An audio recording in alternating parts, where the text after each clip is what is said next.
Go Flat Tracker, go, go, go.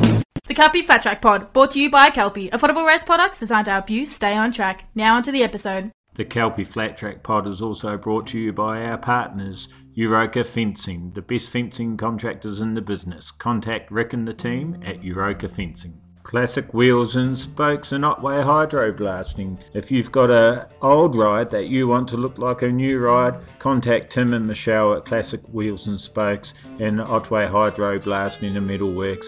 They do a top job and have your old girl looking like she was brand new. Are you in need of a trick-looking jersey print? Then contact our new partners, Shred Design Co. They are awesome at what they do and deliver Australia-wide. So if you want to look fresh for your next race meeting, contact shreddesign.co.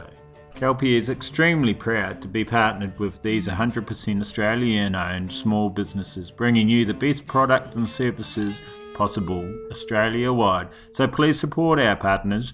And let's get on with the episode. All right, cool. So we're here with number 25, Cyshan Weale. How you going, mate? Good, thanks. How are you all going? Yeah, pretty good. Had a pretty full-on day actually, and I'm trying to wind down, but it's plenty to do. It's always the case. And I had Brendan MC Cowat over here yesterday, and we did a bit of a Gunnedah recap, which is about 2 weeks behind, I think. So, just trying to catch up a bit and, kicking goals, I think. Yeah, that's it. That's good. What about yourself? You busy? You work full-time and that sort of thing? So I work with, kids with disabilities through the week. Could be, 2 or 3 days a week. Today I didn't work. I was hung out with my girlfriend and sisters, and my mum's in hospital at the moment, so I went and visited her. Okay. I just had a pretty chill day. Yeah, is your mum all good, or it's nothing? Yeah, she's all good. She just got a little surgery that she needed to get done, so she's on the mend. She comes home tomorrow, so she's all good. Yeah, beautiful. Yeah. Yeah. And you're up in Gympie in Queensland, is that right? Yes, that's right. Yeah, it must be a beautiful place. A lot of people seem to live up that way. Yeah, no, it's cool. I literally live probably 5 minutes from Jared, so it's pretty cool. Oh, do you? Right. So does that mean you guys train together and that sort of thing, or? No, we don't really train together. We don't really speak much anymore, really. But no, some when I see him, I say hi and stuff. But we used to ride together a fair bit. But yeah, I guess things change. yeah, that's it. And as the competition gets more competitive, maybe. yeah, very competitive, especially these days. Yeah, I seen your at the Queensland track titles. What class was that in when you were battling first and second? That would have been the MX Open. Was it MX Open? Yeah, I'm pretty sure. Yeah.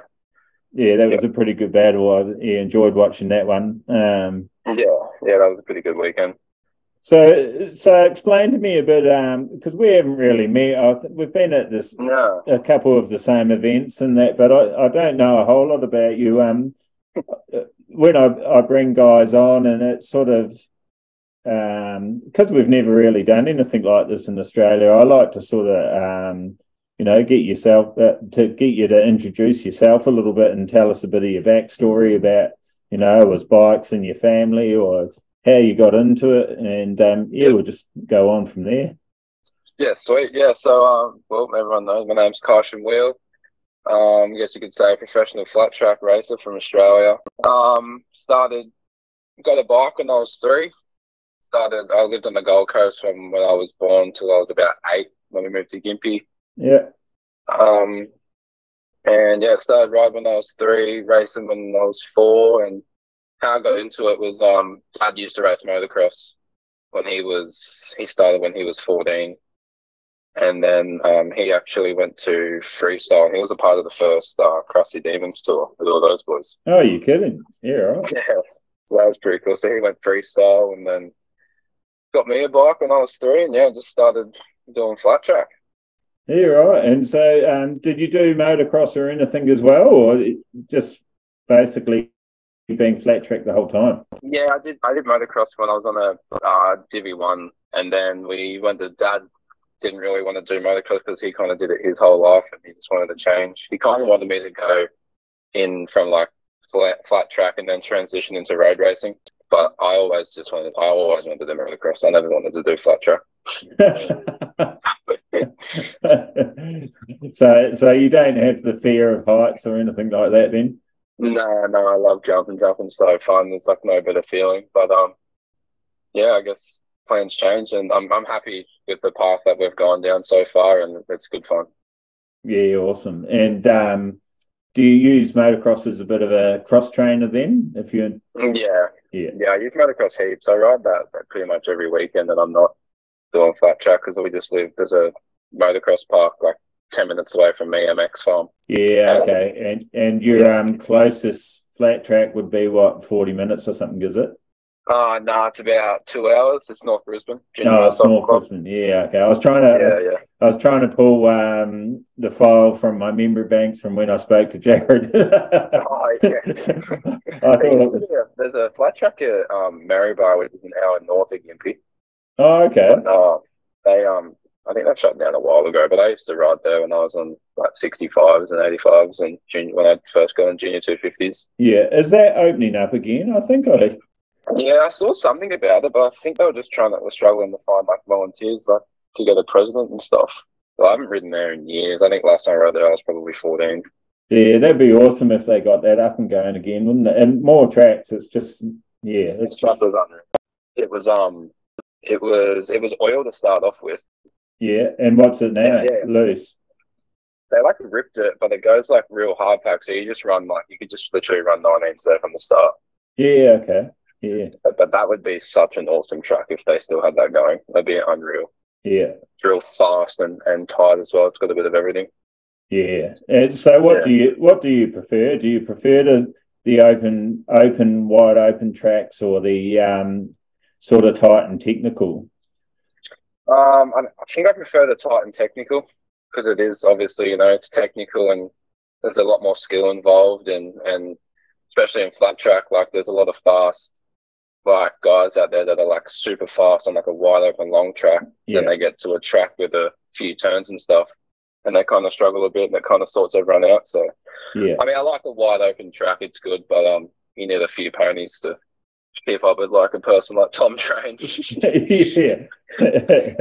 Yeah, and that's the thing too with the wide open tracks, the horsepower and the bike and the money sort of does come in a little bit more there, doesn't it? Oh yeah, 100%. It definitely helps. Like my bike the last couple of years hasn't been, the fastest bike out there, and we got a pretty big wake up call last year doing the long track titles in Forbes and but it is what it is, and I guess if you got the money, you do it. Everyone would be doing the same thing, so it's good though. Yeah. And what was the bike you were on last year? I was on a 2018 KTM 450. Yeah, okay. And you've just got a new one, haven't you? Yeah, I got a brand new one at the start of the year, and it's just all set up. I've only done one race on it, and that was the Queensland, probably nearly 2 months ago now. Yeah. And was that a bit of a learning slope? Like, had you had many rides on it before the titles, or it was just sort of all in? I rode it once at motocross just before we got all the suspension put in. Yeah. And then I rode it at Ipswich Speedway track like the weekend before the Queenslands. Okay. Yeah. And that was it. And then we just went to the Queenslands and just sent it. Yeah, you certainly were. There was a few from memory when I watched that vid. There was a few loose moments and a few banging the wall and yeah. Was it dirt track prepped as far as like quite deep, and do they wonder wheel that? They prep it deep. If it depends how much kind of they got a bit of rain before it, so the track was wonder wheel it. That weekend it was pretty technical. It was like so deep on the outside, and it was like pretty much a blue line on the inside. And on Trails tire, it's not on the blue groove. It's not the best. No. And but, I'm guessing you were running Michelin's. Yeah, the X11s. Yeah. So, and what do you think about the whole tire thing? I noticed you did the first sort of teaser round of the AFTN last December. Yeah. So was that your first time on 19s, or you've spent a bit of time on them before? Or? When I was junior 250s, I did like oil, but it was always just 1917 we ran. Okay, yeah. And that was literally my first proper go on 19s that weekend. Yeah. And it was unreal. I loved it. It was so good. Not like the tires, it's like unreal. The track form's different. It's definitely obviously the way of the world at the moment, because like you see all the boys in America, and if you want to make it, you've got to be on those tires. Yeah. But yeah, it's good. Trials tire's good. You know, it's obviously this is just what we've grown up with. If you race flat track in Australia, so you don't really know any different. Yeah. Yeah, especially for our generation. Like some of the older guys might remember when they were running 19s and that. But I think that was more up your way than more down our way. I mean, flat tracks probably struggled in Victoria and that a little bit more than it has up around Brisbane, New South Wales, and up that end. But I think there's definitely a resurgence, and I just hope all this financial business isn't going to upset it too much, and we can keep rolling on and the races keep pouring out, and we keep having lots of events to go to. The AFTN, obviously, you probably know how excited I am about it. Not just from the business side of things, but just, having a more sort of professional series in Australia that we can report on and follow, and you know, riders like yourself and anyone else that wants to make a name in racing can basically go there and have a consistent scene for people to see them perform at their best. And I think that's really important for the growth of the sport, and the growth of the sport in Australia especially, because I don't know about you, but pretty much I think what's probably my 13th year around the sport now, I think, and people used to always say, it can't be like America and Australia. I strongly disagree to that, and we don't want it to be exactly the same anyway, but I definitely do think we can have a pretty professional circuit here. 100%. Yeah, what do you reckon? Do you think that's realistic, or do you think it's a bit of a pipe dream, or? No, I reckon it's not. Like, this AFTN series is awesome. You know, the 6 rounds this year. Last year was 6. So and just like the format of races, like at a normal Australian title for like trials tires, you only get practice, you get your 3 rounds, repechage and finals, and you go through like probably 4 tires if you want to be competitive. Yeah. And then, like, for instance, at Appen last year, we got like, I think it was 5 minutes of practice, 10 minutes of qualifying, and then the races were like 10, 15 laps and 8 and 6 laps, and it was just like, it was unreal. Like, you never ride so much in your life. So, with your cross training with the motocross and that, do you think that really benefited you?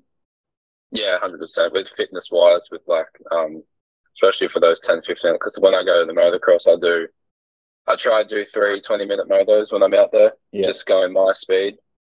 And obviously it's rough and there's bumps and the jumps and the berms and all that. So I raced motocross in 2019. I took a year off flat track and did motocross all 2019. Oh, okay. And how did you go in that? It wasn't too bad. It was definitely could have been better. But no, it was fun. It was a different experience, different crowd of people, and no, it was fun. It was good. Was that at a national level, or was that all sort of club meetings, or? No, they have like this, just club meetings, and I did the state titles, and they have like a series here in Queensland, the Sunshine State Motocross Series, which is like I guess it's kind of like a state title to them. I think it's like 6 rounds, and you just travel like within Queensland and New South Wales, I'm pretty sure. So, but it's cool. I didn't do the nationals because their nationals go for a week long. Yeah. Okay. Yeah. So you got to take a lot of time off and a lot of organising, and Yeah, and it was just, if I went, it was just going to be like unrealistic. I would have got nowhere. And so growing up through the junior ranks, you sort of mentioned Jared before. Are you the same age, you guys, or are you a little bit older? No, I think he turned 24 the other week. I'm only 19. I turn 20 not this Monday, and following Monday after that. Okay. Oh, yeah, cool. Yeah, right. So you're still definitely in the younger category. Yeah. So did you guys battle quite a bit, or you wouldn't have in juniors because he would have been coming out of juniors, wouldn't he? Yeah, every time it was kind of like he's 4 years older than 5 years older than me, so we never really raced. But we kind of I lived in Gympie, he obviously lived in Gympie, and Max Whale lived out at Coondoo, which I used to live 10 minutes from Max, so we all grew up we all had tracks in our backyard, so we just ride our fine bikes around with each other and do all that kind of stuff after school and that. And what do you reckon that does for your riding, like that extra seat time, whether it being serious training or just fun? Do you think that's the key to being at the top of the pack? Like you're normally up the top, aren't you? I mean, without being too modest. Yeah, I try to be. That's where I like to be. I know, don't like being too cocky, but I know I can win and be up there with those boys. And I try to be at the top as much as I can, which I usually am. But yeah. And do you think all those hours, after school and that are a big part of that, of why you can do that? Like you can just ride around everything because you rode around on not perfect tracks and in paddocks and all that sort of experience. Do you reckon that makes a big difference than, like, say, someone that lives in the city and can only go on club days or practice days? Yeah, I reckon it does make a huge difference. I don't think I'd be the rider I am today if it wasn't for all those years riding with them. And they're always a couple of years older than me, so you just bang each other around on the farm bike. And do all that, and you learn racecraft. The farm bike taught me so much racecraft and where to go and what everyone else is doing and all that stuff. And I definitely reckon it's I try and be in the gym at least 2-3 times a week just with off bike training, but I still reckon the best training is being on the bike, and bike fitness is where it's at. Yeah, I do a fair bit of cycling, and the cycling's awesome, and it definitely helps. But I think probably what holds me back is I'm not getting on the bike enough. Actually, the motorcycle rather than the push bike. I just get a bit lazy. I can ride in my backyard, but at the moment it's cold and it's wet, and I've got a couple crappy bikes there that it doesn't matter if you're covered in shit all the time and you just wreck them. It doesn't matter. But I still find reasons not to ride them. So maybe I need to change that mindset and get out there more and more. But I think it's partly old age, unfortunately. So the career with kids with disabilities, was that something you always wanted to do? Well, so I got a younger brother. He's 18. He's very much younger than me. He's got autism and Tourette syndrome.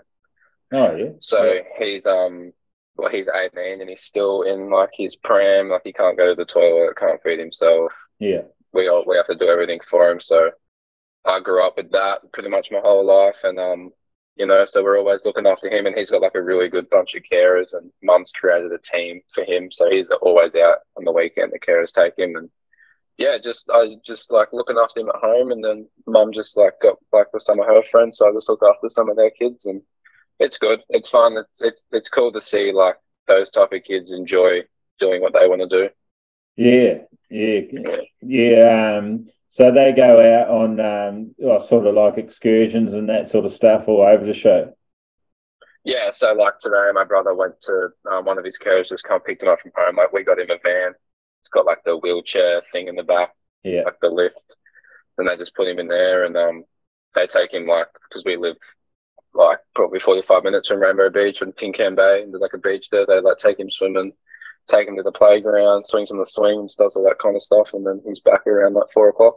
And what's he reckon about your racing? Oh, he doesn't understand. He can't talk. Yeah, okay. Yeah, so he can't. Yeah, he doesn't. He is a blue buck. He has somewhat of an idea in his brain, but he just can't express it to people. Yeah, okay. Yeah. Yeah, so that would definitely be something, because usually I ask, what wouldn't people know about you? That would definitely be one of the things, I imagine. Yeah, a lot of people don't know, and a lot of people do know. But when they find that, they're like, "Oh, whoa, that must be tough." And it's tough because it's like mum and like because I got twin sisters as well. They're just turned 7, so they can't come to the races because they got to stay home and look after SJ. So it's just dad and I all the time. Yeah. Okay. Yeah. Yeah. And do you find that affects your mental side at all? That do you get it disappointed that they can't come, or it's just the way it is, and you just go out there?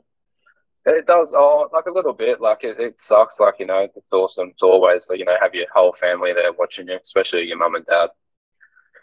But I kind of just got used to it towards the end, and it's kind of good in a way because if I have like a bad race and I'm kind of losing it, and I kind of just think of my brother and say it could be worse. Yeah. Everyone's like it. Like I just always look at my brother and say like it could be way worse. So yeah, 100%. Yeah, it's hard. Yeah. Like I've never had to be in that situation. I can't really relate, to be honest. So, I have no idea the sort of emotions and the way it would make you feel. But yeah, I've seen some people have some bad injuries and that sort of thing too. And I sort of reflect on that. If I'm having a bad time with it and feeling a bit shit about it, and sort of think, well, at least I can go racing, and exactly, and enjoy it. Not everyone has the opportunity. Yeah, and go training and everything. So, what really motivates you to be the best you can on the bike, though? Like, why do you keep chasing this dream? Like, what is your dream to achieve in racing? Like, just be Australian #1, or do you want a career from it? Do you want to go to America and try to make money from racing? Do you have any sort of expectations, or you just you're going with the flow? Oh, I do want to make a career out of it, definitely 110%. Grown up with it my whole life, and it's something that I've wanted to do for a very long time, and a lot of work and hours and blood, sweat and tears, you could say, have been put into it. So we got this far, so like, why not go the whole way? And yeah, we're definitely looking at going to America next year. I think we might be going. Yeah, okay. To give it a go. So that's why this series is good this year, because you get 6 rounds of the 19s, and it's kind of good because if you can, if you win here on that series, it's pretty cool, because I'm pretty sure, like, I talked to Max a fair bit, and a few of the American boys have been watching us, like at Bathurst, they watch the 19s class. And did he tell you what they thought? Oh, no, not really. He just said, like, we'll be watching. Yeah, okay. Yeah, cool. And I that's what I hope the series is going to do. It's going to have them looking at Australia a bit more, and maybe, and if they can, I know that at the moment the season's sort of clashing, but maybe some of them will head across here and race with us. And I actually think, looking at the results back from December, and you look what Tom's doing over there and Max is doing over there, and that I think we've got a shitload of talent over here that we could really hand it to the Americans and surprise them. Even switching over to their style tracks. Everyone, you hear Tom say and Max say, and Jared have said, it's totally different, and I'm sure it is, but we've still got the fundamental skills from our version of flat track. So I think that's why they adapt so quickly. Yeah, 100%. It's definitely the style of tracks over there is definitely. I think the only different bit is probably the clay based. Yeah, and obviously the length, like the miles. Yeah. I don't know how much. Do you follow the AFT at all? Yeah, I do. And so you probably would have heard them talk about it. Tom's road racing coming in handy with the drafting and that sort of stuff. Yeah, just learning how to draft and stuff, and so if you're onto it on the miles because you're going so fast. Yeah, if you haven't done that sort of thing, I imagine that will be a bit of a shock, and it might take a bit of an adjustment period. But all the short track stuff and all the TT stuff, I think, any of our top Aussie riders, yourself included, Jared, obviously Mick Curtness and Daniel Wicks. I think they could all definitely be up there. Oh, who am I missing? I'm missing a few, aren't I? Tom Herrick. Oh, there's heaps. There's so many of us. Yeah. The 450 class this year is like insane. Like when we all come together, it's like so good. Yeah, and then there's and that's the funny thing too. Like when I watch the American stuff, and then you hear about the sort of what do they call them? Back home they call them black flag events. I think outlaw events. Yeah, they're calling outlaw meetings. Yeah, outlaw meetings. Yeah. And then you get guys that are rocking up to those that are beating the pro riders. Yeah. You know, they just do local races their whole life and they just smoke them. Yeah, that's insane, eh? Like, yeah, it's crazy. just because you're racing in the pro series doesn't, you know, they say they're some of the fastest riders in the world, which they are. They're, you know, not the best sneezed at, but then you hear at an outlaw event that they get smoked, and I sort of wonder if some of that psychological, they're holding back a little bit, or because they don't want to get hurt for the pro races. It's interesting. Yeah, it is. The last time I checked, the prize money and everything's pretty good in the AFTN. Yeah. If you do well in that and you end up on the top step at the end, will you stay in Australia and race that series again next year instead of going over to America? I think we still will go to America next year. Yeah. Just to have a look. Obviously race and stuff, and I want to make a good first. We're going to go this year. We're planning on going this year and doing the amateurs that's going on right now. Yeah.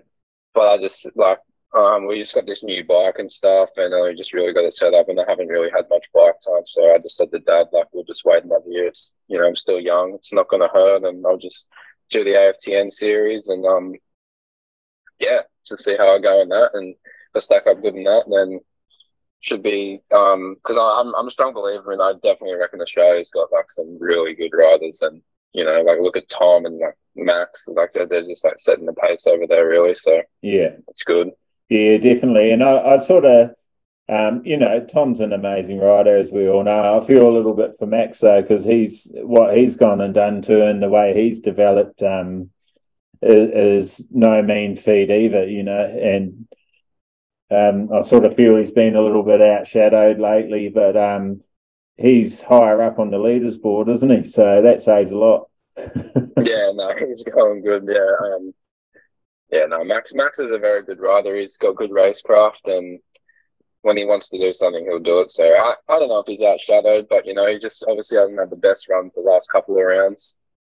Yeah, what I mean by that is, you sort of get the new flavour of the year, I suppose, or of the season, like the new rider that comes along that hasn't been there, and he gets a lot of attention, especially with coming out and winning his miles races and that sort of stuff, and being on the podium when ineffectively his rookie year. It is impressive stuff, but it's so impressive. I sort of his game. Well, maybe I'm just too emotional, but if I was Max, I'd be going, fuck's sake. Yeah, I think a lot of people would, especially, I'm it is hard to accept that he's so young and he's just so fast, Yeah. But, he's just good, and he trains and he rides, and he just goes there and does what needs to be done and then leaves. So he's a good kid. He's comes from a good family, so he's cool. Yeah. And who do you think your biggest competition? This seems like a silly question, but who do you think your biggest competition in Australia is? And have you? I couldn't find results. I spoke to Brendan about this yesterday. I find it quite hard to find the results. But have you won an Australian title yet? Yeah, I've won 7 in juniors. Yeah. Okay. What about in the seniors? I haven't won it. I haven't even. No, I haven't. My best is 2nd. Yeah, okay. And that was last year at Forbes, yeah? Last year at Brisbane on the dirt track, Forbes had a bit of bad luck. Oh, okay. Yeah. Yeah. Just you didn't have an off, did you? No, I didn't have a crash. I don't know. I couldn't really. That track's so I remember the day before we raced, I was walking it, and it's so big, and then you look at the pit corner, it's like tiny, and then the track, it was the weird shaped track, and I just couldn't really get used to it, and yeah, just bad starts, and I wasn't really all there mentally as well, but but no excuse. I just wasn't good enough that weekend. I got seventh in the MX Open. I got fourth in the Pro 450. So that sort of for you, that sort of reflects a pretty average weekend, really, doesn't it? But yeah, I wasn't happy at all. But look, you're going to get them. That's just and the part of the sport we do. I'm sure, as you know, that makes you stronger. You know, so 100%. What do you actually do on the mental side, like to stay mentally positive and mentally strong? Because I believe that's a pretty big part of being at the top of your game and being a professional racer. What do you do? Do you meditate or anything like that? Positive self-talk? I kind of just talk to myself like before. I'm really trying to be focused on myself, like my mental side of things this year. Because I think once you get to a certain point in your career, like, you know, in Australia, if you've been doing it for so long, you know you're always going to, like, if you got the speed, and a lot of it is mentally. Yeah. Just telling yourself you can do it. Like, you know, if you have a bad, like, and there's always, like, if you have a bad one, there's always next time. You've always got another shot at it. But yeah, I kind of just, like, you know, before a final, I'll just sit on my own and just kind of close my eyes and then just think. And just like kind of do the track in my head and do the start or in my head, and then I get really nervous, but you know, once that gate drops, it's game on. And is that that competitive trait, does that run pretty strong through your family, or you're just you're the black sheep and for some reason you're overly competitive? No, it definitely runs in the family. Dad's super competitive. Mum's not really competitive, but my sisters, they dance flat out, so they're like super competitive as well. So it definitely runs in the family and comes from Dad. He doesn't throw the Scrabble board, does he? No. Yeah, I'm that sort of dad. I'm a sore loser. I get frustrated. That's it. I'm not playing anymore. And so obviously bikes has been a huge part of your life, and the care of your brother, and sounds like you have a pretty strong family unit. Do you have any other interests and you know, sort of outside of racing that you're into? Not really. Like when I was a little kid, you know, like I played like rugby league for like a little bit, and then kind of I played rugby league at school. I never was really into it. It's always just been bikes. Yeah, it's just been my whole life. Yeah, right. And do you do cycling or mountain biking or anything as cross training? Well, my girlfriend, she races. She does BMX for a living, so I ride BMX a lot with her. Oh, right. Yeah.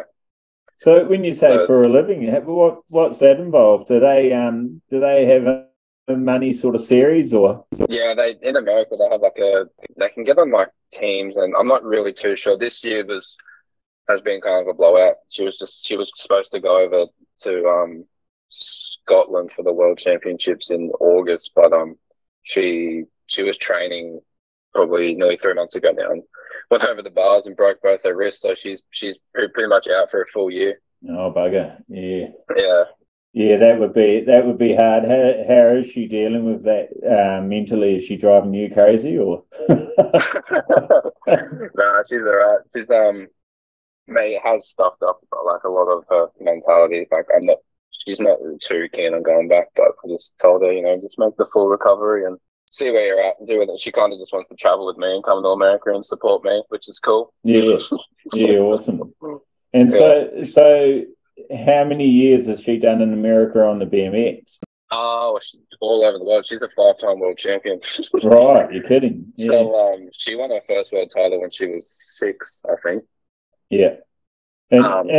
Sorry, is she what's her name? I'm calling her she. This Desiree Barnes. Desiree, is she Australian or American? Yes, no, she's Australian. Yeah, right. Yeah. So, did Desiree ride in the Olympics as well? Did she get on the Olympic squad? No, she didn't end up getting picked. No, she didn't get picked. They have to do so many make so many points. Like they got to do like World Cups and stuff, and she didn't really do it. I think the last couple of years for her, she just kind of been a bit off it and kind of going down like a different type of path, I guess. Yeah. Well, it is pretty hard, eh? Like, that whole mentality thing of being an athlete is one thing, but keeping it up over, it's a bit like Groundhog Day, isn't it? Because you have to be really dedicated. Otherwise, you're going to slip back, and someone that's that bit more dedicated than you is going to keep going and then surpass you. So, doing that day in and day out, it's bloody tough. Like anyone like yourself and Jared and everyone that's committed to training daily, weekly, to achieve that goal of being the best in your country and then the best in the world. It's a hell of a slog, man. I take my hat off to you because I train a few days a week on bicycles and stuff. And like I said, I know sort of where I'm lacking. I need to get on the motorbike more. But it's just hard. Like there's a billion excuses, No, definitely staying on top of all your training and stuff. And like as everyone knows, Jared, he trains like really hard and trains every day, and you just got to try and outdo him, I guess. And I think it can definitely be done. Like I thought that was pretty classic with Kirkness coming to the first a lot of the AFTN and doing so well. That was unreal. Yeah, it's unreal. And I did send him a message. I haven't had a reply, which is fine, but I sort of would have liked to got some insight on that to if he just come off the couch or if he had ridden a bit lately or, it would have been interesting, I thought. Yeah, no, he's such a good rider and he's had that few years of experience in America or however long he was over there for. Yeah. You can tell he's got that like American style. Yeah, so what do you think the big difference is? So when you say that American style, do you think it's more it's even more throttle response or like throttle control than Australian dirt track? Because with Australian dirt track, you get away with point and shooting. On those American tyres, I sort of feel like you have to drive them and keep it very smooth to keep the traction. Yeah, definitely. You got to keep on the trial tyres. You can just, sit in the dirt and just hold it wide and turn the thing and it'll just drive for you. But you do that like on the 19s and you're going to go nowhere. You probably find yourself, you'll hit the dirt a lot of times. You got to have like such smooth throttle control, especially like it happened just before like the blue groove properly forms. It's like so slippery. So you got to be like so like, it's crazy. But it's a good challenge here. No, it is good. It's cool to see like Kirkness I think he passed me and you couldn't even hear his bike. Really? Yeah. It was just like well, you could obviously, but it was just like his throttle control was just crazy. And I think that is a lot of it because if you just snap it like you can on trial stars, it's just going to spin. You're going to get no drive. Yeah, so it's more about control rather than being aggressive. Yeah. Especially on tracks like, that ones that form blue groove, but like for a track in America, like if you look at Lima, that's just kind of like Bathurst in a way, so you're just wide open in the dirt. Yeah, no, and you hear that a lot. You hear that a lot about the sort of larger clay tracks, the big car tracks over there and that too, that they ride like that. You have to sort of ride smart. And very smart and just, try and find a line that's got heaps of drive and just have that throttle control. Yeah, and it's so bizarre how much rubber can get down. Like, did you think it became a little bit boring though? It happened when it did blue groove. Yeah, it did a little bit because it's kind of just followed the leader wherever you started, you finished, and if you went for a move, you'd have to make the move. You couldn't just back out, otherwise you would have gone down. Because it's definitely. I'm not really a fan of that, but it is what it is, and that's the style of racing. So you got to get used to it. Yeah, well, it's interesting because they sort of did make a suggestion that the track would be quite different this year. So it will be interesting to see how they prep it. And you know, like I've said on this pod before, you know, it's all learning for everyone. So, and that's the track prep guys as well. And that dirt track, Australian dirt track meetings too, they don't always get the track prep perfect either. That's just the nature of our sport, you know. So, like you said, that's what you dealt. You just got to deal with it and you know, and race it the best that you can, and yeah, commit, and hopefully you're at the front. Yeah, that's the main goal. As usual, you know, starts are pretty crucial, I think. And did you weren't at the New South Wales titles, but did you watch the live streaming at all? Yeah, I did watch the final. And what do you reckon about that? Yeah, it was good. It was sick to see Jordan Dorr win both the classes. It was cool. It's definitely I think at Gunnedah on the oil, it starts like pretty much like 90% of your race. Yeah. It's just maintaining that line, and the only really passing opportunity is going into that first corner after the straight if you're close to him. Yeah, have you ridden there before? Yeah, I rode there. I've ridden there. I did an Australian title there when I was on a 250, and I just turned 13. What do you reckon about that first corner? It's tight. It's after a big straight. It's fast going, and you got to get your braking like perfect. I saw I think it was Tom Herrick in the live stream. He broke a little bit too late and went off into the dirt and crashed out of the final. Yeah, he actually boiled his brakes. He had no front brakes left. Oh, yeah, well, there you go. So, yeah, that was after he was charging. He got a bad start and he was charging through the pack, and I thought he was going to do it, actually. We saw last year, 2022, we saw him basically do a very similar thing, crawl back through the pack, and then he might not have been quite as far back. I think he might have been in fourth or something right from the start. And then he was right on Jared Brooks' tail the whole time, and Jared made just one little mistake in the pit corner, and he managed to get around him. Yeah, I reckon tracks like, you know, like the clay tracks over there, and like Appin, if it goes blue line, then all the oil tracks, definitely like a big mental thing as well. Because if you're out front, you know, you're rushing so much, and if you like Tom, what he did to Jared, you can just sit behind them and just like get used to their speed and then force them into a mistake. Yeah.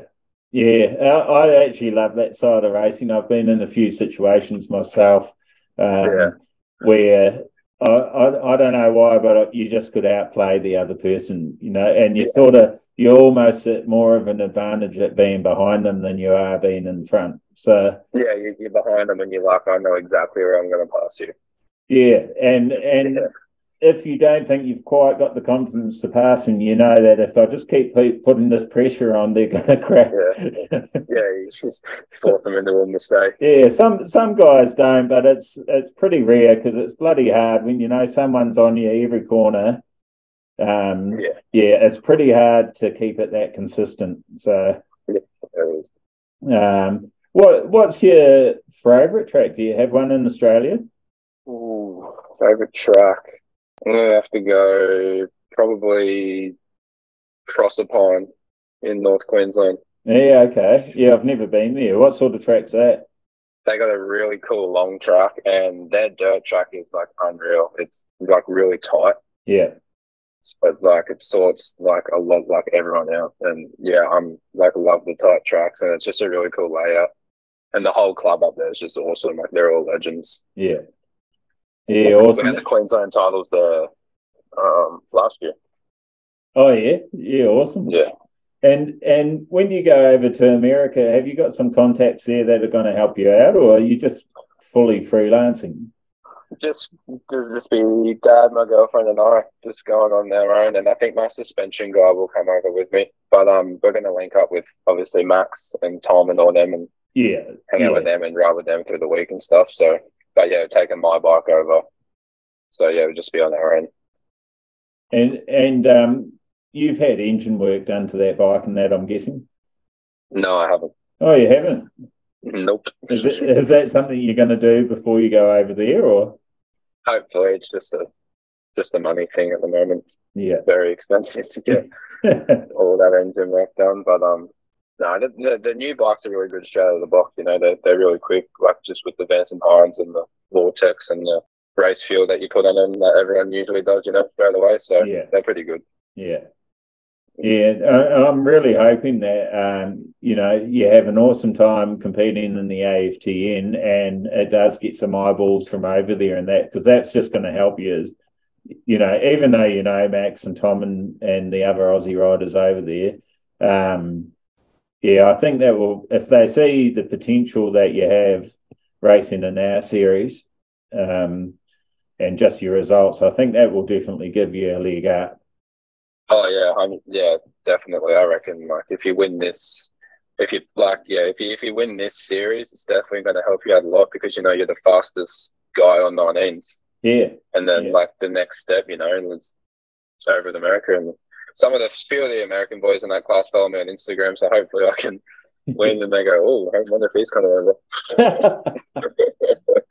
I really hope it does have that effect too. And Dave's doing a great job with the way he's presenting it and everything. It's bloody awesome. So, that's exactly what I'm hoping will happen too. And it gets lots of eyeballs on it, and eventually, hopefully, we'll have actual live coverage or something like that happening as well.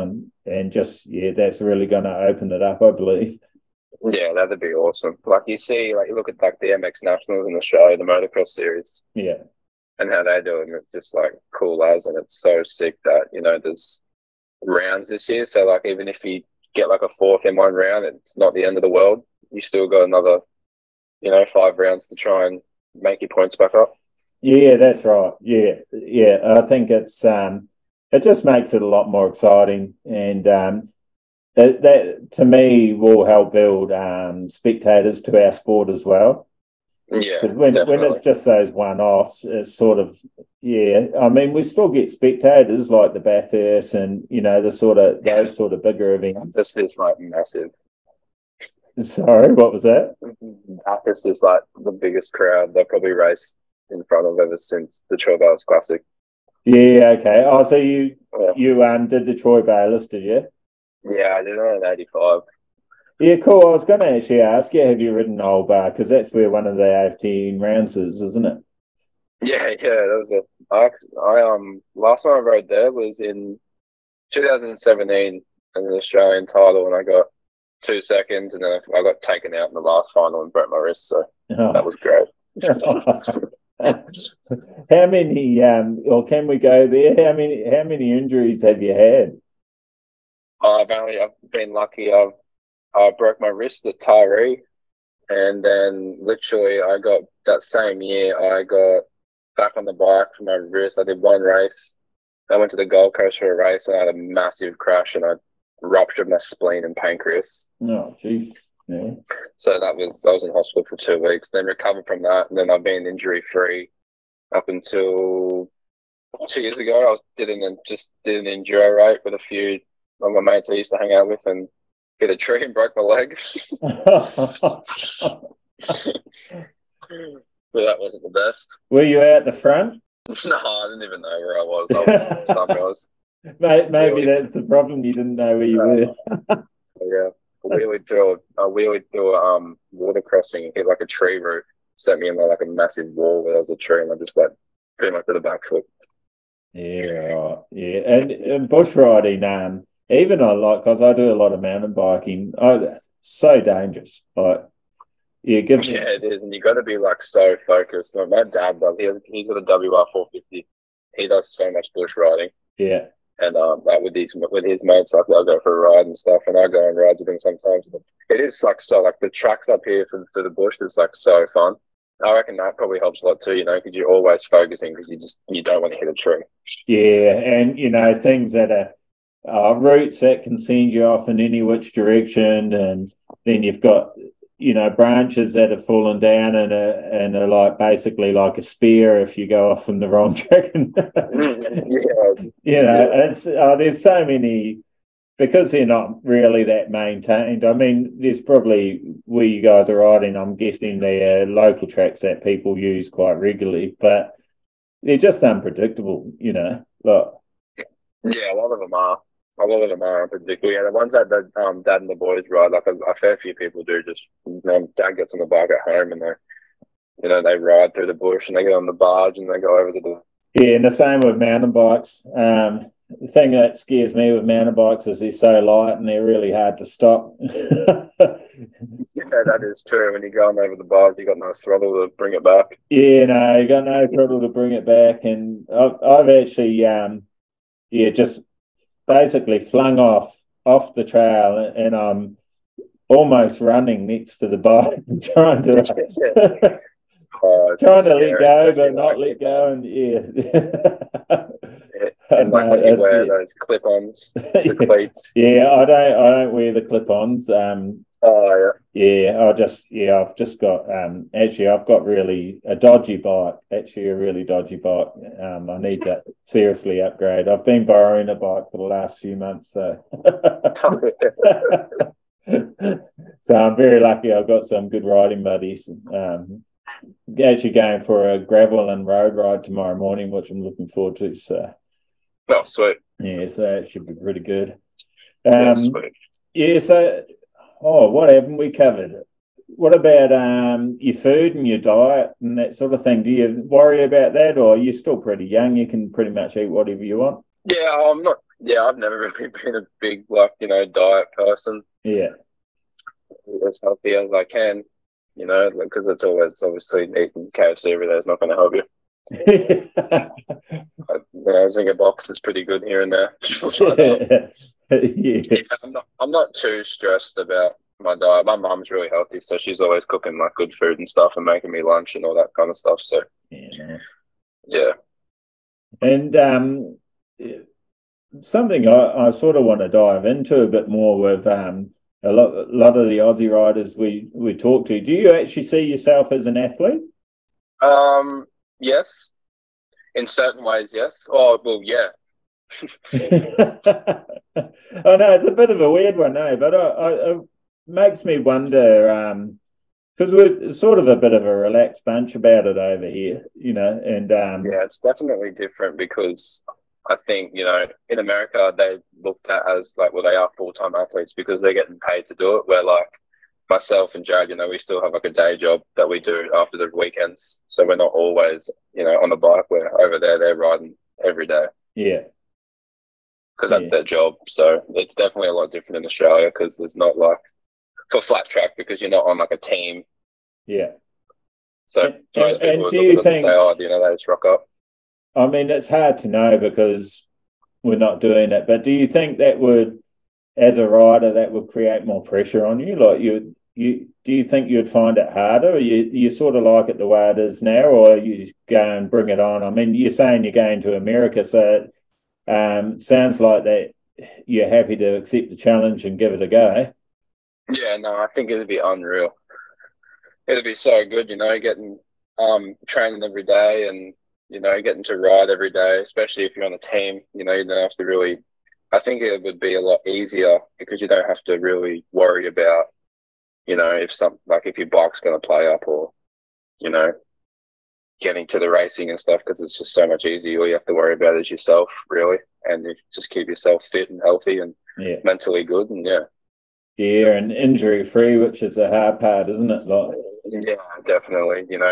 Staying injury free, which in flat track it can happen pretty quick. Yeah, and that's another sort of interesting angle. Do you like? I love close racing. Like, to me, that makes the racing. Yeah. When you're in that sort of situation, do you think about it, or you just go, I just got to get out of this and get ahead, or how do you deal with that? Oh, just, a good start helps a lot. If you get a good start, if I get a good start, which I'm usually pretty good at starts, so if I get a good start, I just, say to myself, just charge for, because it's only really, the trial start's only 4 laps, max 6, so, you just charge for as hard as you can. But if you're a bit behind, try and not override, because I find sometimes if I'm behind, you try and rush things and you override yourself and you're making way more mistakes and it's just slower. So just like train yourself to calm down. Yeah.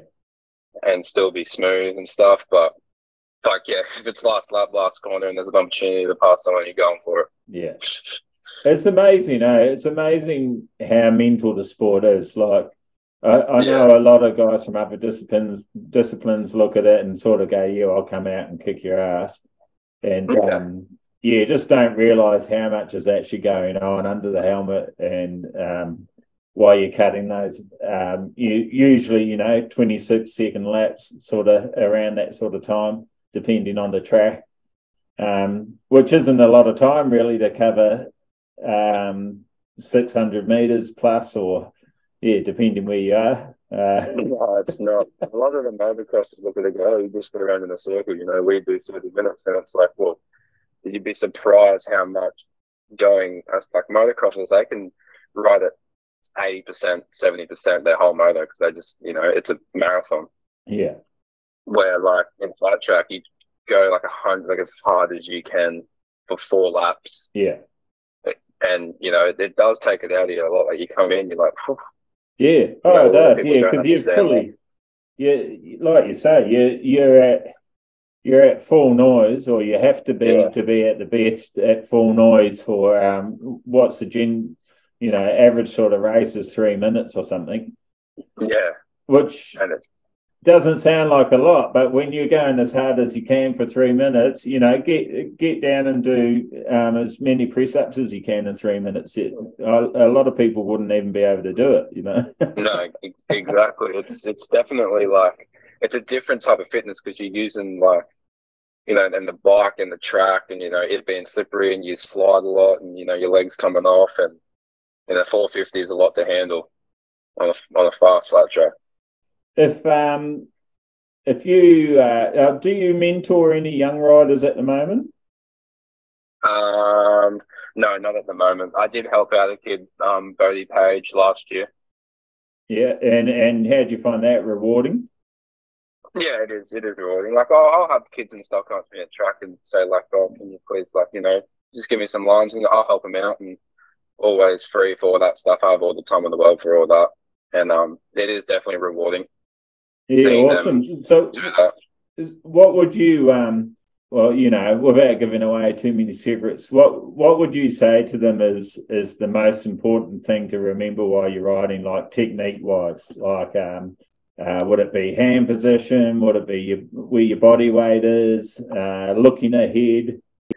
Yeah, definitely. I always tell them, look ahead in your corner and just, like, especially in flat track, that like apex in the corners a lot, I said you might think it's faster going on the inside, but if you just come out a little bit wider and then turn your bike, and you get that good run down the straight. And I know I have a very different style to a lot of the flat trackers. I've got more of a motocrossy style. Yeah, because I do motocross so much. Yeah. So that apex in the corner is sort of making the corner as short as possible, and making the straight longer, isn't it? Yeah. On the trail styles, definitely. Yeah, that's like, you go in, go wide, and just cut back. It's just like the stuff you kind of get taught when you're young. Yeah. And did you try that on the 19s? Nah. At Bathurst, I remember in the 19s, the first lap I did, I rode it like a trials tire, and I know high side, and I was like, holy shit. So I kind of backed off a bit and just kind of rode on the inside line. Yeah. Because obviously, smooth is fast on them. Yeah, definitely, Yeah, I think you can ride them. Like you see with the American flat track, you can see them actually do different styles of riding them. So the real laying it down in two-wheeled sliding is sort of quite good on the real short sort of ball ringy tracks. But on those big open tracks, they haven't quite stood up. Like, and another interesting thing I've been hearing lately on like Tank. Do you watch C-Tex? Listen to C-Tex's podcast, Tank Slapping? No, I don't. Yeah, so I haven't heard of it though. Yeah, on Corey Texter's podcast, they talk about it a bit, about the bikes that definitely in the DTX bikes, the 450s, that they're actually making them a bit taller now. So, yeah, I want to try to get some inside information on that about how tall they're actually going. So is it closer to our Aussie dirt track setup now, or as far as height and the suspension and that sort of thing? Because what do you drop your shocks, about 20 or 30 mil, something like that? Yeah, something like that. The 19 setup definitely low, like real low. Yeah, but it's definitely a lot different. Do you actually change your suspension out for that? Did you? Yeah. Yeah. Okay. Yeah. So we got our like trials tire suspension, and we got 19 suspension. Yeah. Okay. And did you get that done here as well while you're a suspension guy? Yeah. I got him done by him. Yeah. So did you want to give? Has he got a business? Did you want to give him a shout out? Yeah, Moto Shocks, Paulie Neal, his name is. Yeah. Okay. Cool. So he doesn't it's kind of not really a business, I guess. I don't know, but I'll give him a shout out. Everyone knows Paulie Neal in the flat track world. Yeah, cool. Yeah, no, you've got to give him a shout out. And do you have anyone else that you want to give a shout out? You've got quite a list of sponsors there. Yeah, shout out to Rat Racing, Fist Handwear, Trademarks Irons, Tire and Wick Group, Rival Inc., and Dad. Yeah, awesome. The biggest sponsor of all. Yeah. And so, if you were the spokesperson for Australian flat track, what would you want people to hear? Oh, sorry, I missed that. It just dropped out a bit. Oh, okay. If you were the spokesperson for Australian flat track, what would you want the message to be? What would you want folks to hear? I know I'm throwing you in the deep end there. Jeez. I don't really know. No, that's all right. But it could have been as simple as our sport's awesome, support it. Oh, it is, yeah. I think a lot of people should come and do it because it is a lot better than just everyone thinks it's just going around in a circle. Yeah. It's definitely not. Yeah, no, definitely not. There's a lot more to it than that. And we've proved that over and over and over, actually, to multiple people. And I think that sometimes that's actually why it's not as big as it could be, because it's too hard for some. Yeah, like I've got one of my mates in motocross to come and do the North Brisbane Cup last year, and he just raced the senior 250 class. Yeah. And he come in, he's like, holy shit. He's like, I've got so much respect for you. And I said, this is exactly why I brought you here. Yeah. I was like, you can talk as much as you want, but I'll tell you what, I said, I know motocross aside, so flat track is definitely hard as well. Yeah. Oh, yeah. They've all the different disciplines. I've been lucky enough to ride a few now, and they've all got their pros and cons, and their little tricks and that to being faster at them. And I love all two wheels, but flat track's just one that I don't know. I really have a soft spot for. I can't even really tell you 100% why. I think it's partly that sensation, when you. Like, you could say you could get it, and you probably do get it in motocross and that too, but for some reason when you've got that perfect lap happening, or that perfect sensation, and you feel everything feels right in flat track, it's just the best sensation ever. Yeah, it really is. A lot of people don't understand it. Like you said, it is the best sensation ever. Like, you get that perfect lap, and there's nothing better than being like at Bathurst, just wide open on the 450. And there's just like 12 of us going for it. It's so cool. Yeah, and that I really love the two-wheel sliding of American tires. Like, I've got my track home's pretty short and technical, and you can really just sort of blurp it and then push it down and just slide. It feels like you're sliding for ages. It's probably only half a second or something. Yeah, no, you see the videos on Instagram and YouTube and stuff, and how low they get, and it looks so sick. Yeah, and you go, oh man, they're going for ages, but it's just that they've put it in slow-mo. Slow-mo, yeah. But yeah, that sensation, that I think that's what it is all about for me. When you've got it feeling right, and I don't know, I just sort of get a tingle up my spine, and it's awesome. I don't have to necessarily be at the front. I do like winning, but yeah, I don't. Yeah, I don't necessarily need to be at the front to keep going. If I'm getting all my techniques down and getting good laps, it's just as rewarding, I reckon. Yeah, it's super fun, especially like even if something like if you just go to a practice day and you're just riding around, it's just so fun. I hope you have an awesome time in America, and before that, an awesome time with the AFTN. And will you be coming down to Wodonga? Yes, for the Aussies. Yeah, for the Aussies. Yes, I'll be there. Yeah. Yeah, sweet. Yeah, so we'll catch up with you. Are you going to the AFTN? Yeah, so I'm not actually riding. I'm team managing the Kelpie team, which is Zane Kinner and Brendan Cowat.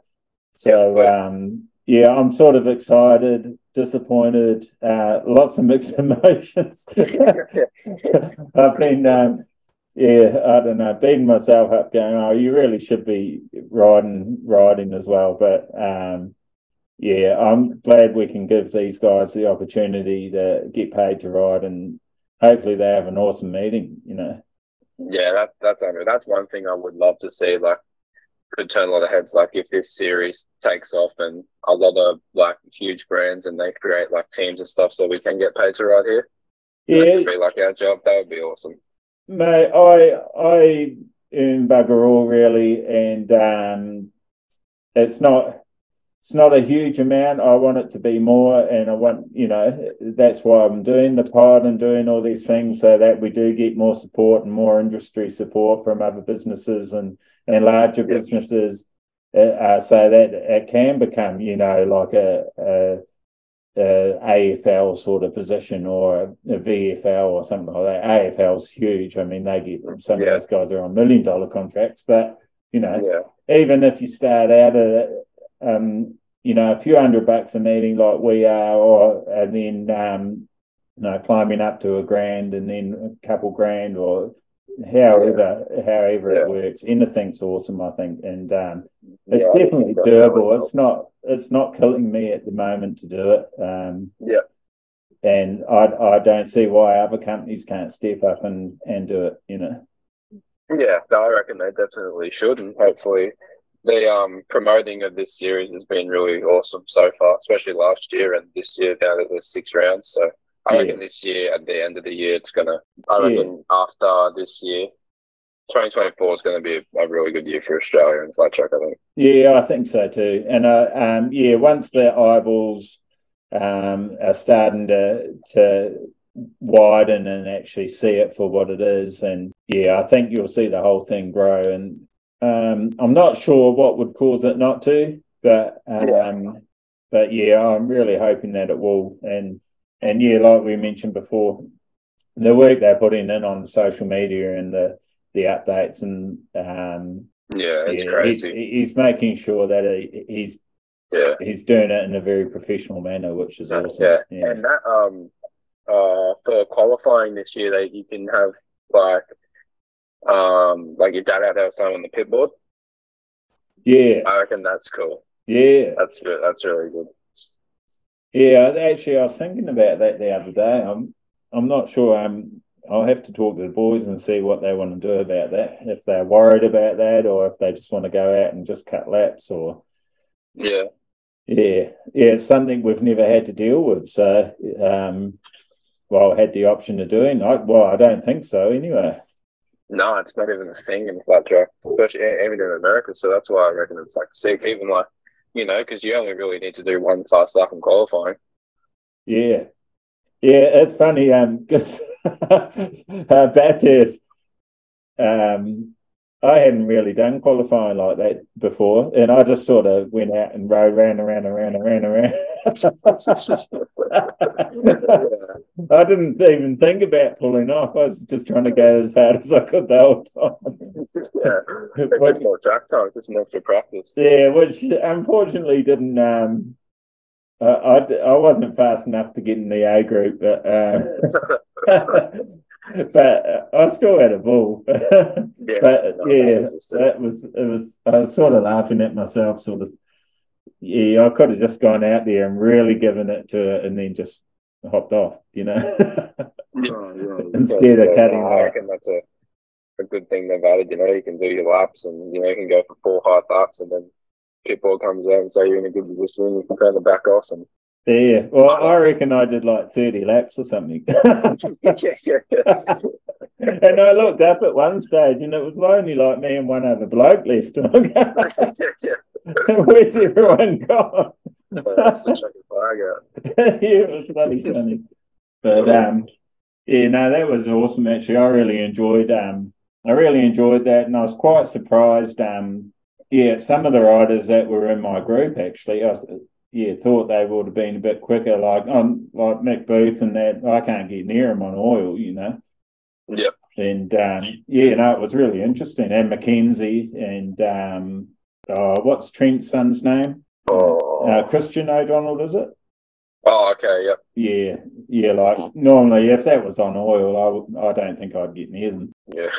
But just as that transition period, like you're saying, people getting used to them, and it sort of mixes it up a bit. And it's good, and everyone's in the same boat. So yeah. Or it's really weird though. Like I've linked my bike out a few times, and unfortunately, my suspension wasn't right, and I knew something wasn't right, but I didn't fix it, and I let people ride my bike, which I probably shouldn't have. But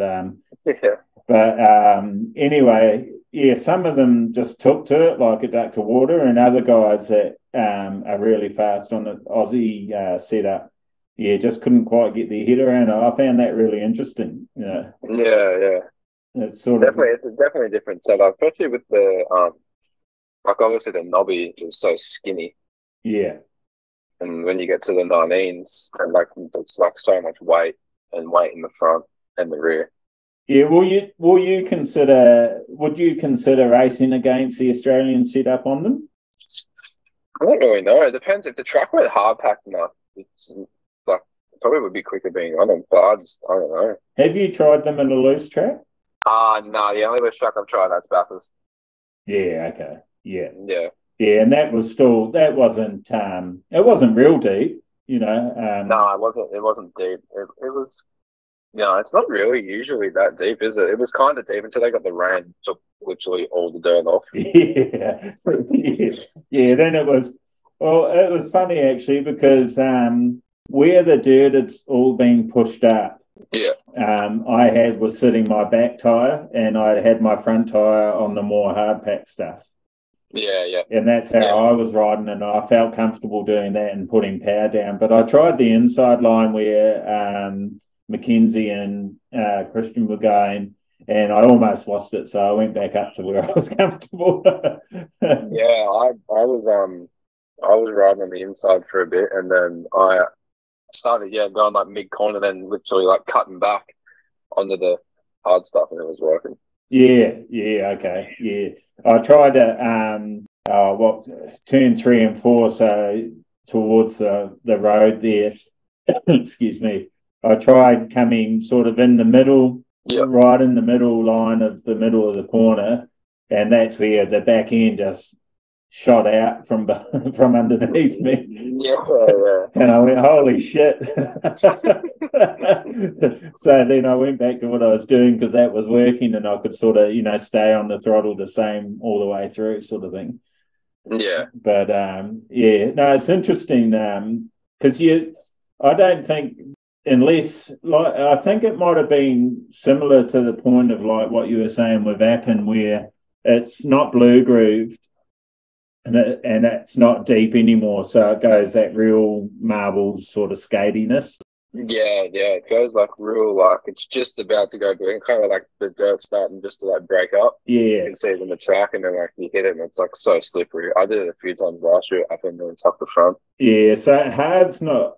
That's where I think it's a little bit deceiving. Hard's not actually that great on the Meva until you've got rubber down on that hardness. If that makes sense. It's like riding in marbles, and it's not like that. Yeah, and on a big fast track, that would just be terrifying. And I guess Bathurst was probably different because there was trail tires and always getting around. So Yeah, I guess if everyone rode 19, the Truckway would have fallen off a little bit different. Yeah, that's true. Yeah. Yeah. And I don't actually like it. We've ridden the 19s on quite a few different tracks now, and I actually feel that they deal with a lot. You know, they actually they actually go really well on quite a lot of different surfaces, deep stuff as well. The next thing I'm going to be experimenting with is using a narrow front, so like a 130. Yeah. On a smaller rim on the back, so like on a standard rim, a 2.15 on the back. Yeah. And using that on a deep track and see how that goes up against Mitchie's and the 19 block tyres. Yeah. So because that will make the knob stick out a little bit more. Yeah, probably make it a little bit. Yeah, and it will sort of cut through instead of sitting on top. Well, that's the theory anyway. So so I think that actually might work quite well. I was riding at Broadford and doing not bad on 19s against all the Aussie setup. Yeah. On a pretty deep track, but the only problem I was getting is, obviously when there's a lot of moisture in the track, it's a bit how's your mother on the front. The back's all right, but then down the straight, when it was deep down the straight, I was getting quite a bit of wheel spin because it's not digging in; it's sort of just sitting on the top. Yeah, it sits on the top and just spins. Yeah, because of the width, the 140, and that was on a 2.5 rim as well. Yeah. So I think just that width, if I can, make it a little bit narrower and it might cut in a bit more. I'm wondering if that's going to make a difference for the sort of deep tracks. Yeah, what we can do is try. Yeah, that's it. Yeah, and sort of listening to some of the American stuff, and I think actually going over there and racing the amateur stuff and racing those outlaw events, I reckon you're going to learn heaps more from doing that. But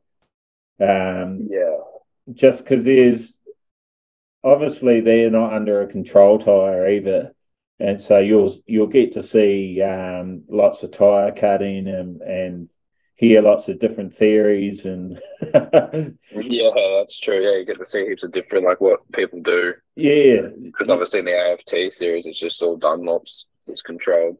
Yeah, do you reckon that's a way to go in Australia, or do you like it being open?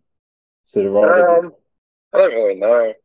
Because there's definitely, I've heard the Dunlops. I haven't ridden on Dunlops. I've only just ridden on the Maxis. Yeah. But I heard like the Dunlops are a little bit slipperier, but then they're better on some tracks, but they're not on the others. Yeah. I think it is probably like a control tyre wouldn't be the worst idea in the world, because then everyone's on the same tyre. Yeah. And you can't be like, oh, because he's on that tyre, he beat me. Exactly. But some people do like to use that excuse. Yeah.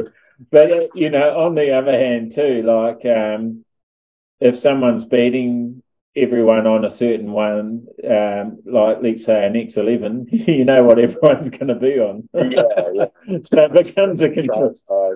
Everyone's on X11. Yeah, it almost becomes a control tyre anyway, doesn't it?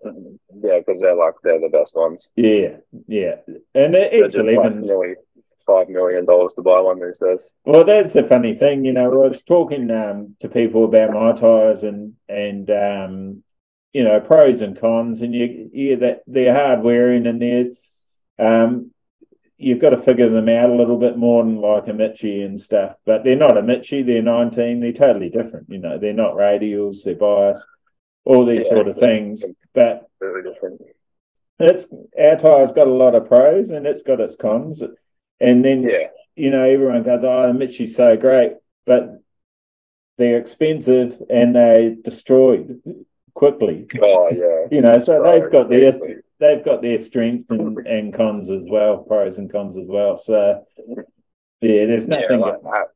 I think you can go through. Well, I can do probably 2 or 3 races, and the tire's like pretty much done. Yeah, that's crazy. Is that flipped as well, or that's just one side?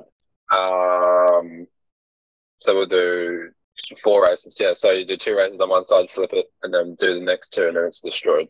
Yeah, that's nuts. Which is like, we're on 19s, we could, on a Saturday, run just one set the whole Saturday.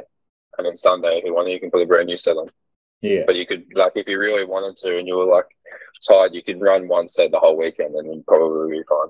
Yeah, I reckon you would be. Yeah, 100%. Yeah. I mean, I know you guys are going a little bit harder than I do, but we've had amazing wear out and like yeah, and then you can get Tiger River or whatever. Yeah. Pull the Tiger River out, you can freshen the edges up and that. And it sort of blows my mind because it's they start out at about 8 mil. Yeah. And I even think they hook up better than the trials tire. Like, pulling monos and that on my bike without trying, and I can't even do that with a trials tire on half the time. What's going on here? It's only 8 mil thread. Doesn't make sense. But I think it definitely does depend what track, I guess. 19s, like you said, in the soft stuff, it's not going to work as well. It just sits on top, doesn't dig in. Yeah, I think it's, I actually, on that, and that's why I'm doing it, I think it's just a bit of playing around and figuring it out, and just seeing how it goes. Yeah, because Zane, I'm said to Zane, come and ride the club days. I know it's going to be frustrating because, you can beat certain people that might beat you and that sort of thing. But the more tracks you ride and the more different conditions, because they prep Broadford pretty deep. And, but the more you do that, the more you learn about the tyre and the setup. And when you go to tracks that are actually sort of prepped a bit more, I suppose, a little bit of surface but hard rolled or like a speedway type of prepping is probably ideal for those tyres. Yeah, definitely 100%. A little bit more, definitely not a soft, bit hard packed. Yeah, but you still want a bit of surface too, because like we were talking about before, if you don't have rubber down, it gets that real skatey. It gets somewhere in between, and it's just as dangerous as when a dirt track dries out and you're on the trials high. So fold inside out. Yeah, but I think just playing around with them and people will be pleasantly surprised. Like a club day, I reckon you could go up against Mitchies and that and win at a club level event. Yeah, I reckon definitely could. Yeah, and anything's possible. You could if the track was right at Brisbane. It's a bit deep, I think, for it. The track's a bit different. Yeah. Well, we'll keep trying, and if I nut this out and think that works, we'll come up to Brisbane and show you. Club level at Brisbane, we got Jared, so. We're going to come up there for is the second. Is it the second round or is Taree second? Brisbane's second round. It's all coming around too fast, to be honest. Athens are not next week, a week and a half, isn't it? Yeah. It's actually Brendan and I looked at each other last night and went sort of holy shit. It's crazy how fast the year's going there. Oh, it's going nuts. And there's this coming weekend. There's so much on. Like there's Griffiths, there's a club day there's Cowra, there's the South Australian titles, there's a practice at Undera on Saturday night, and there's a practice at Albury on the Sunday. Yeah, right. And I want to go to all of them. So I think not sure if I'll manage Undera, but I'll be going to Albury because I'm pretty convinced I'm going to do the Aussie titles there. So cool. I've only ridden there a couple of times. So mainly on they used to have a Skylift series. Did you hear about that one? No, I never heard of that. Yeah, so that originally was 3 rounds, and it's under lights and on the short track, on the speedway track there, and it was really awesome. Sweet. And I've done that a couple of times, but I've only been to practice days on the dirt track, I think. So I want to go and get some more time on that and do a bit of tyre testing and that sort of stuff. Should be awesome. Yeah, sweet. But how long a trip's that's going to be? Like a couple of days driving for you guys, isn't it? Yeah, that's going to be a big drive. I think it's. Oh, I don't even know. I think it's. Yeah, I'd have to look it up, but it'd probably be like a. It's going to be a big drive. Yeah, yeah, because we're gonna be doing it first, and then it will be your turn. Yeah. We'll give you some feedback of how it was. Maybe put your bike on the plane. Don't worry about the driving. Yeah, that'd be all right. That'd be good, wouldn't it? That's where the teams would come in handy. Someone driving the track with all the bikes. The riders can just fly. Yeah, we're getting a bit ahead of ourselves, I think. Only by 6 months, Give it 6 months. By the end of the AFTN, we'll be having some big hitters coming and saying, we'll put you up in 5-star hotels, fly you around the country. Yeah, it'd be awesome. Oh, well, thanks so much for coming on, Cyshan, and I hope people have learned about you. If they want to reach out, support you, that'd be great too. And looking forward to watching you race up at Appin there. You guys got accommodation there, or? Yeah, we're staying in Campbelltown. Campbelltown, where's that? Not far from there. Campbell. I think it's like 10 minutes, 15 minutes. We stayed there last year. Yeah, okay, cool. Yeah, because it's not the easiest place to find accommodation around. No, it's not, because it's like, there's not really, I don't think there's any big holiday parks in that.